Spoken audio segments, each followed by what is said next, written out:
Hello ನಮಸ್ಕಾರ ವೀಕ್ಷಕರೇ, ಇವತ್ತಿನ ವಿಡಿಯೋದಲ್ಲಿ ಮಹಿಳೆಯರಿಗಾಗಿ ಕೆಲವೊಂದು ಸೂಪರ್ ಹಿಟ್ ಅಡುಗೆ ಟಿಪ್ಸ್ಗಳನ್ನು ನೋಡೋಣ. ಅದಕ್ಕಿಂತ ಮುಂಚೆ ಸ್ನೇಹಿತರೆ, ಹೊಸೊಬ್ರು ಯಾರಾದರೂ ವಿಡಿಯೋ ನೋಡುತ್ತಿದ್ದರೆ ದಯವಿಟ್ಟು ನಮ್ಮ ಚಾನೆಲ್ನ ಸಬ್ಸ್ಕ್ರೈಬ್ ಮಾಡಿಕೊಂಡು ವಿಡಿಯೋನ ಸ್ಕಿಪ್ ಮಾಡದೆ ಪೂರ್ತಿಯಾಗಿ ನೋಡಿ. ಕೊನೆಗೊಂದು ಲೈಕ್ ನೀಡುವುದನ್ನು ಮರೆಯಬೇಡಿ. ಸ್ನೇಹಿತರೆ, ಬನ್ನಿ ವಿಡಿಯೋ ಶುರು ಮಾಡುವ. ಬೆಣ್ಣೆ ಕಾದ ನಂತರ ತುಪ್ಪವು ಗಟ್ಟಿಯಾಗದೆ ನೀರಾಗಿರಬೇಕೆಂದು ಬಯಸುವುದಾದರೆ ಬಿಸಿ ತುಪ್ಪಕ್ಕೆ ಸ್ವಲ್ಪ ಮಜ್ಜಿಗೆ ಮತ್ತು 2 ಉಪ್ಪಿನ ಹರಳುಗಳನ್ನು ಹಾಕಿಡಿ. ಕಾಫಿ ಡಿಕಾಕ್ಷನಿಗೆ ಚಿಟಿಕೆ ಅಡುಗೆ ಸೋಡಾ ಹಾಕಿದರೆ ಅದರ ಬಣ್ಣ ಹಾಗೂ ರುಚಿ ಹೆಚ್ಚುತ್ತದೆ. ಬೆಳಿಗ್ಗೆ ಕರೆದು ತೆಗೆದ ಹಾಲು ರಾತ್ರಿಯ ತನಕ ಕೆಡದಂತೆ ಹಾಗೆಯೇ ಇರಬೇಕೆಂದರೆ ಆ ಹಾಲಿನಲ್ಲಿ 10-15 ಭತ್ತದ ಕಾಳುಗಳನ್ನು ತೊಳೆದು ಹಾಕಿಡಬೇಕು. ಬಿಸಿ ನೀರಿಗೆ ಸ್ವಲ್ಪ ಉಪ್ಪು ಮತ್ತು ಅಡುಗೆ ಸೋಡವನ್ನು ಹಾಕಿ ಆ ನೀರಿನಿಂದ ಸ್ನಾನ ಮಾಡಿದರೆ ಮಾಂಸಖಂಡಗಳ ನೋವು ನಿವಾರಣೆಯಾಗುತ್ತದೆ. ಹಣ್ಣಿನ ರಸವನ್ನು ತಯಾರಿಸುವಾಗ ಅದಕ್ಕೆ ಹೆಚ್ಚಿನ ಸಕ್ಕರೆಯನ್ನು ಸೇರಿಸಬೇಡಿ. ಸೇರಿಸಿದರೆ ಅದು ಜೀರ್ಣಶಕ್ತಿಯನ್ನು ಕುಂದಿಸುತ್ತದೆ. ಆಲೂಗಡ್ಡೆಯನ್ನು ತಿನ್ನುತ್ತಾ ಬಂದರೆ ದೇಹ ದಡುತಿಯಾಗುತ್ತದೆ. ಬರೀ ಆಲೂಗಡ್ಡೆಯ ಸೇವನೆಯಿಂದ ದೇಹವು ದಪ್ಪವಾಗುವುದಿಲ್ಲ. ಆಲೂಗಡ್ಡೆಯೊಂದಿಗೆ ಸೇರಿಸುವ ಇತರ ಪದಾರ್ಥಗಳಿಂದಾಗಿ ದೇಹ ದಡುತಿಯಾಗುತ್ತದೆ. ಅನನಾಸು, ಕಿತ್ತಾಳೆ ಇತ್ಯಾದಿ ಯಾವುದೇ ಶರಬತ್ತನ್ನು ತಯಾರಿಸುವಾಗ ಅದಕ್ಕೆ ಸ್ವಲ್ಪ ನಿಂಬೆಹಣ್ಣಿನ ಅಥವಾ ಹರಳೆಕಾಯಿಯ ರಸವನ್ನು ಹಿಂಡಿದರೆ ಅದರ ರುಚಿ ಹೆಚ್ಚುತ್ತದೆ. ನಿಂಬೆಹಣ್ಣಿನ ಹೋಳುಗಳನ್ನು ಉಪ್ಪಿನ ಜಾಡಿಯಲ್ಲಿ ಇಟ್ಟರೆ ಬೂಸ್ಟ್ ಬರುವುದಿಲ್ಲ. ತರಕಾರಿ ಹೆಚ್ಚುವಾಗ ಬಹಳ ಸಣ್ಣ ಸಣ್ಣ ತುಂಡುಗಳನ್ನಾಗಿ ಮಾಡಬಾರದು.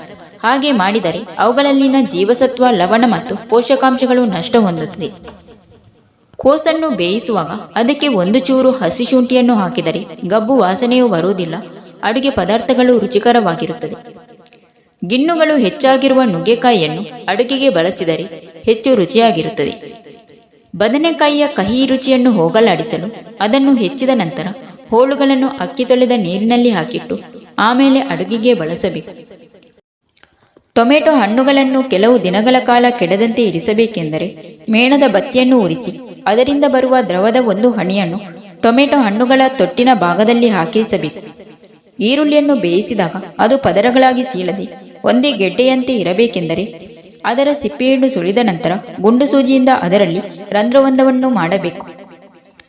ಬದನೆಕಾಯಿಯ ತೊಟ್ಟನ್ನು ಸಾಮಾನ್ಯವಾಗಿ ಎಲ್ಲರೂ ಬಿಸಾಡುತ್ತಾರೆ, ಆದರೆ ಅದನ್ನು ಸಾರಲ್ಲಿ ಹಾಕಿದರೆ ಬೆಂದ ನಂತರ ತಿನ್ನಲು ರುಚಿಕರ. ಬಿರಿಯಾನಿಯನ್ನು ತಯಾರಿಸುವಾಗ ಅದಕ್ಕೆ ಕೆಲವು ಹನಿಗಳಷ್ಟು ನಿಂಬೆಹಣ್ಣಿನ ರಸವನ್ನು ಹಾಕಿದರೆ ಬಿರಿಯಾನಿ ಗಟ್ಟಿಯಾಗಿರದೆ ಮೆದುವಾಗಿ ತಯಾರಾಗುತ್ತದೆ. ಬೂದು ಕುಂಬಳಕಾಯಿಯ ಸಿಪ್ಪೆಯನ್ನು ಬಿಸಾಡುವ ಬದಲು ಸಣ್ಣಗೆ ಹೆಚ್ಚಿ ಬಿಸಿಲಿನಲ್ಲಿ ಒಣಗಿಸಿ ಎಣ್ಣೆಯಲ್ಲಿ ಕರಿದು ಉಪ್ಪು ಖಾರ ಸೇರಿಸಿದರೆ ಬೂದು ಕುಂಬಳಕಾಯಿಯ ಉಪ್ಪೇರಿ ಸಿದ್ಧವಾಗುತ್ತದೆ. ಬೆಂಡೆಕಾಯಿಯನ್ನು ಕೊಳ್ಳುವಾಗ ಸ್ವಲ್ಪ ಬಿಳಿ ಬಣ್ಣಕ್ಕೆ ತಿರುಗಿದ್ದನ್ನು ಆರಿಸಬೇಕು. ಹಸಿರು ಬಣ್ಣದ ಬೆಂಡೆಕಾಯಿಗಳಲ್ಲಿ ಹುಳಗಳು ಇರುವ ಸಾಧ್ಯತೆ ಹೆಚ್ಚು. ನುಗ್ಗೆ ಸೊಪ್ಪನ್ನು ಅಡುಗೆಗೆ ಬಳಸುವಾಗ ಅದರಲ್ಲಿನ ಕಡ್ಡಿಗಳನ್ನು ಬಿಡಿಸಿ ಎಲೆಗಳನ್ನು ಮಾತ್ರ ತೊಳೆದು ಬೇಯಿಸಬೇಕು. ಇಲ್ಲವಾದರೆ ಬೇದಿ ಶುರುವಾಗುತ್ತದೆ. 1-2 ಚಮಚದಷ್ಟು ಲವಂಚವನ್ನು ಕುಡಿಯುವ ನೀರಿಗೆ ಹಾಕಿದರೆ ನೀರು ಕುಡಿಯಲು ಹೆಚ್ಚು ಹಿತಕರವಾಗಿರುತ್ತದೆ. ಬಾಯಾರಿಕೆಯು ಕಡಿಮೆಯಾಗುತ್ತದೆ. ಬಿಸ್ಕೆಟು, ರಸ್ಕು ಮುಂತಾದ ಗರಿಗರಿಯಾದ ತಿಂಡಿಗಳನ್ನು ಇಡುವ ಡಬ್ಬದಲ್ಲಿ ಹೀರು ಕಾಗದವನ್ನು ಹಾಕಿಟ್ಟರೆ ಆ ತಿಂಡಿಗಳು ಮೆತ್ತಗಾಗದೆ ಗರಿಗರಿಯಾಗಿಯೇ ಇರುತ್ತದೆ. ವಾತಾವರಣದಲ್ಲಿ ಬಿಸ್ಕೆಟು, ರಸ್ಕು ಮುಂತಾದ ತಿಂಡಿಗಳನ್ನು ಹೆಚ್ಚು ಹೊತ್ತು ತೆರೆದಿಟ್ಟರೆ ಮೆತ್ತಗಾಗುತ್ತದೆ.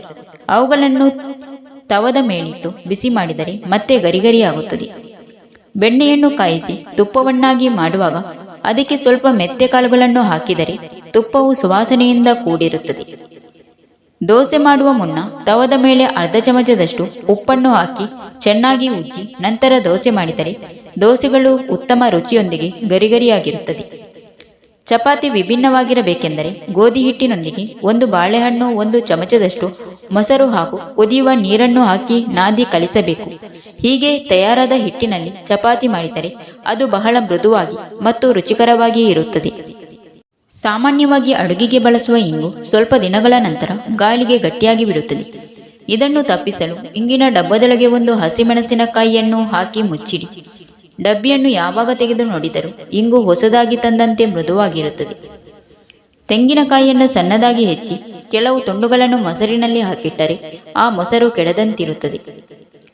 ಲೋಹದ ಬಟ್ಟಲು ಅಥವಾ ಡಬ್ಬಿಯಲ್ಲಿ ಉಪ್ಪನ್ನಿಟ್ಟರೆ ಮಳೆ ಮತ್ತು ಚಳಿಗಾಲದಲ್ಲಿ ತಂಪು ಹೆಚ್ಚಾಗಿ ಉಪ್ಪು ನೀರಾಗಿ ಕರಗುತ್ತದೆ. ಇದನ್ನು ತಪ್ಪಿಸಲು ಪ್ಲಾಸ್ಟಿಕ್ ಹಾಳೆಯೊಂದನ್ನು ಅದರಲ್ಲಿಟ್ಟು ಅದರ ಮೇಲೆ ಉಪ್ಪನ್ನು ಹಾಕಿಡಬೇಕು. ಪೋಷಕಾಂಶ ಮತ್ತು ಕಬ್ಬಿಣಾಂಶಗಳು ಹೆಚ್ಚಾಗಿರುವ ಬೀಟ್ರೋಟನ್ನು ಎಲ್ಲ ವಯಸ್ಸಿನವರು ಮಿತವಾಗಿ ಸೇವಿಸುವುದು ಆರೋಗ್ಯಕ್ಕೆ ಒಳ್ಳೆಯದು.